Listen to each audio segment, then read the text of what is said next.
Hello Riders, मेरा नाम है निकित सैनी और आपका स्वागत है आपके अपने यूट्यूब चैनल मैथमेटिक्स राइडर्स में।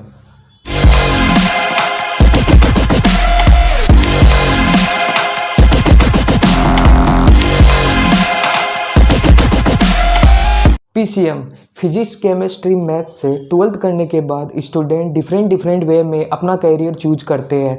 कुछ स्टूडेंट है वो जेई की तैयारी करते हैं और अच्छे आईआईटी कॉलेज से बीटेक कोर्स करते हैं। इसी प्रकार कुछ स्टूडेंट है वो इंडियन डिफेंस में अपना करियर चूज करते हैं और Indian navy, Indian air force, Indian army और एनडीए की तैयारी करते हैं। इसी प्रकार कुछ स्टूडेंट है जो अच्छी यूनिवर्सिटी से graduation BSc pass out course करते हैं।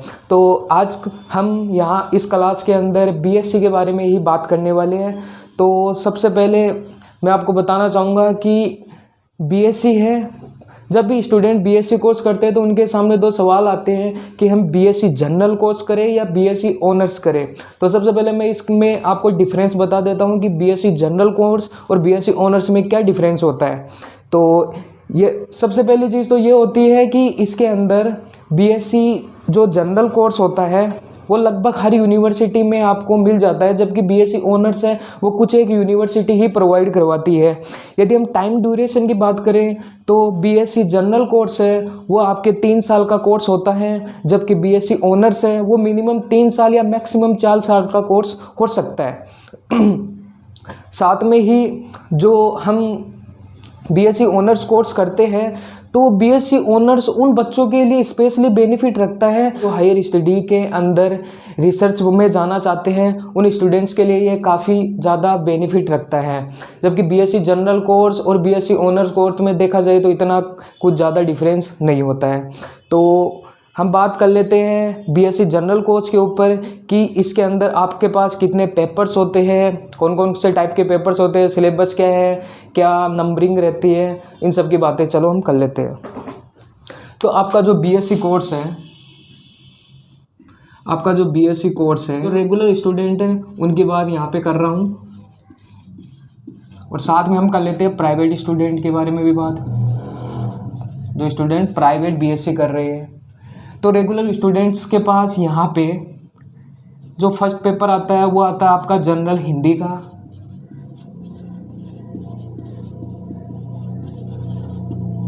सेकंड जो पेपर आता है वो आता है आपका जनरल इंग्लिश,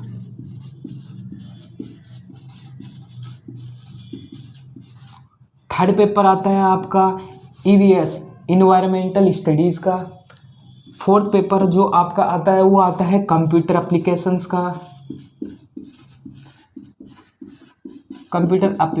का, ये आपका फोर्थ पेपर आता है। ये आपके कंपलसरी पेपर्स होते हैं।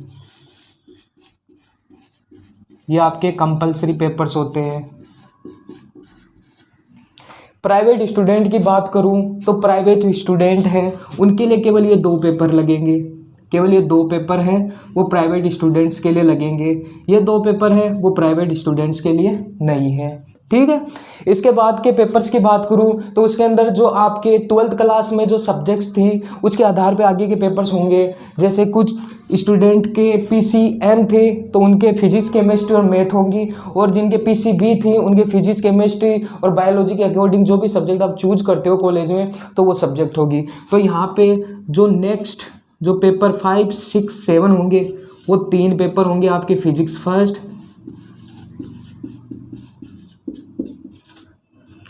Physics second and the physics third. 3 paper आपके पास फिजिक्स के होने वाले हैं। इसी प्रकार 3 पेपर तो 8, 9, 10 है वो आपके हो जाएंगे केमिस्ट्री के,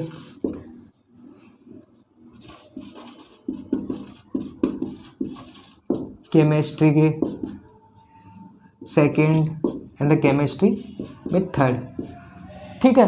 तो बाकी के जो 3 पेपर्स है वो यहाँ पे लिख देता हूँ मैं, 11, 12 एंड द 13। जो बाकी 3 पेपर्स है वो आपके मैथ सब्जेक्ट के होने वाले हैं, mathematics first, mathematics second and the mathematics third. तो टोटल आपके पास रेगुलर स्टूडेंट्स के पास 13 पेपर होने वाले हैं। जब प्राइवेट स्टूडेंट्स की हम बात करें तो यहाँ पे आपके पास ये 2 पेपर होंगे, ये 2 पेपर प्राइवेट स्टूडेंट्स के लिए नहीं होंगे, और जो ये बाकी के पेपर्स हैं आपके पास 9, जो बाकी के जो 9 पेपर्स है वो प्राइवेट स्टूडेंट के होंगे। ठीक है, तो ये हो गई हमारी पेपर्स की बात। तो अब हम कर लेते हैं इनके मार्क्स की बात कि ये कितने कितने नंबर का स्कोर रखते हैं। तो यहाँ पे जो आपके ये 4 पेपर है, ये आपके ये जो 4 पेपर है ये आपके 100 नंबर के पेपर्स होने वाले हैं। ये 4 पेपर आपके 100 नंबर के पेपर्स है। और यहाँ पे जो कंप्यूटर एप्लीकेशन है इसके अंदर आपके एक प्रैक्टिकल भी होता है। यहाँ पे 60 नंबर की तो आपके पास थ्योरी आती है, प्लस में 40 नंबर का आपके पास प्रैक्टिकल होता है। ठीक है, इस प्रकार से 100 नंबर का कंप्यूटर साइंस का ये एप्लीकेशंस का एक पेपर होता है। और अब हम बात करते हैं हमारी अपनी सब्जेक्ट के ऊपर, मैथमेटिक्स की सब्जेक्ट के ऊपर। तो मैथमेटिक्स का जो यहाँ पे जो पेपर है ये यहाँ पे तीनों पेपर 40 नंबर का स्कोर करेंगे। ओके, तीनों पेपर 40 नंबर का स्कोर करेंगे। और मिनिमम पास मार्किंग की बात करें तो मिनिमम यहाँ पे आपको 18 नंबर मिनिमम, तो यहाँ पे आपको 18 नंबर मिनिमम लाने होंगे। ओके, 40 में से आपके 80 नंबर तो कम से कम आने ही चाहिए। तो ये हो गया हमारा मैथमेटिक्स के मार्क्स के ऊपर कि कितने कितने नंबर के ये पेपर्स आते हैं। और बाकी आपके फिजिक्स केमिस्ट्री के भी इसी प्रकार से नंबर डिवाइड किए गए हैं। साथ में यहाँ पे ये जो टोटल नंबर है ये हो गए आपके पास 120। मैथमेटिक्स के 120 के बाद में आपके यहाँ पे एक 30 नंबर का प्रैक्टिकल भी होता है। 30 नंबर का एक प्रैक्टिकल भी होता है जो कि आपका जो पेपर 3rd होगा मैथ का, जिसके हम आगे बात करने वाले हैं, उसमें से आपके पास ये 30 नंबर का प्रैक्टिकल होने वाला है। तो चलिए अब हम अपने मैथमेटिक्स के पेपर्स के ऊपर बात कर लेते हैं।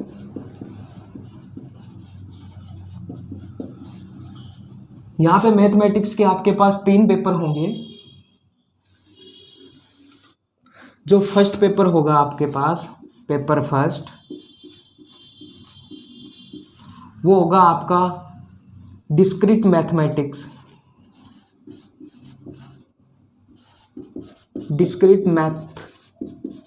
का आपके पास ये पेपर होने वाला है जो कि है विविक्त गणित।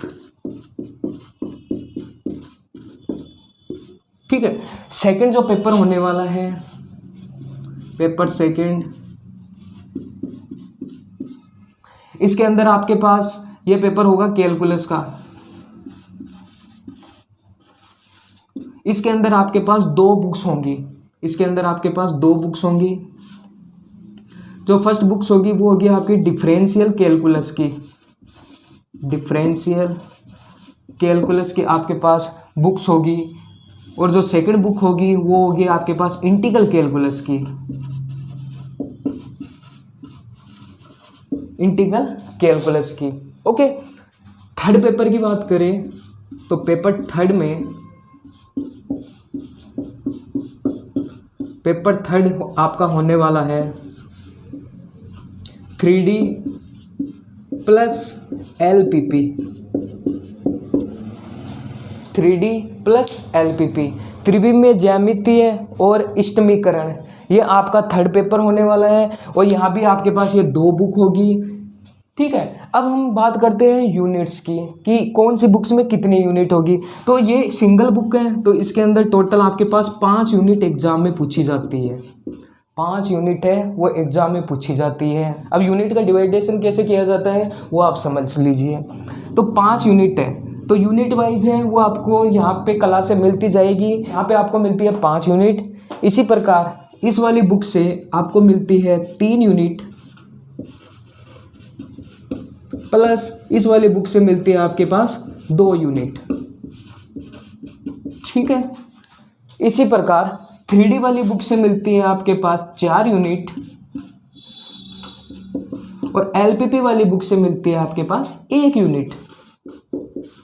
ठीक है, तो इस प्रकार टोटल 5-5 यूनिटें आपके पास इन तीनों पेपरों में आपको मिलती है।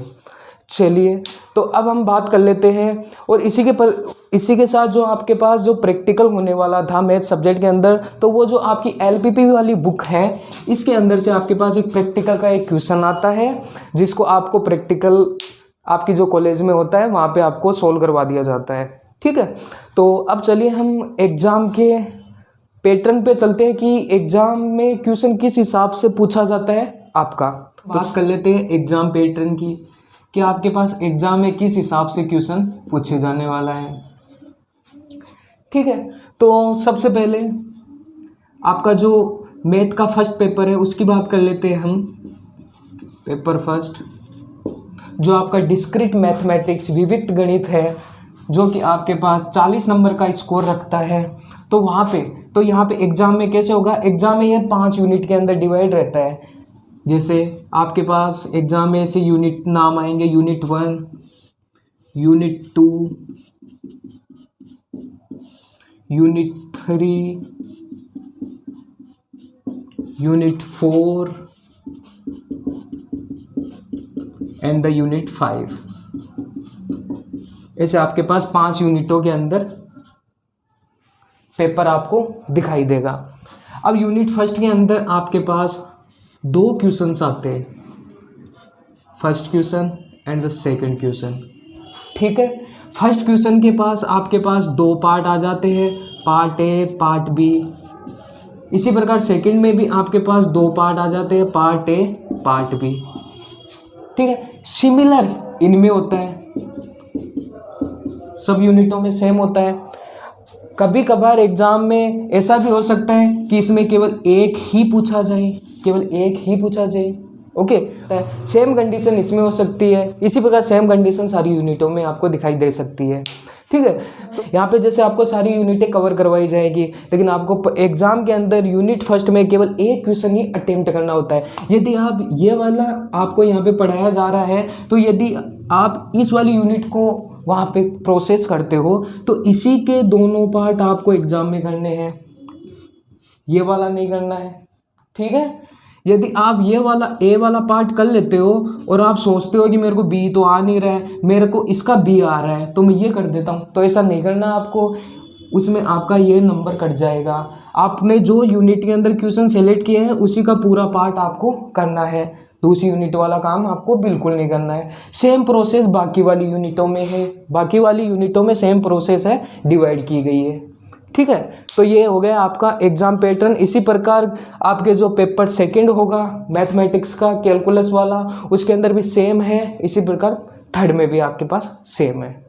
ठीक है, सो नेक्स्ट क्लास के अंदर हम कवर करने वाले हैं आपकी जो मैथमेटिक्स का जो थर्ड पेपर है, जो 3D, वो वाली बुक हम कवर करने वाले हैं। इसी के साथ आपका जो मैथमेटिक्स और जो आपकी कंपलसरी सब्जेक्ट का जो प्रॉपर सिलेबस है, जो कि राजस्थान यूनिवर्सिटी और शेखावाटी यूनिवर्सिटी का सेम है, वो आपको इस वीडियो के डिस्क्रिप्शन में PDF फॉर्मेट में मिल जाएगा, वहाँ से जाके आप उसको डाउनलोड कर लीजिए। Okay, thank you for watching, see you.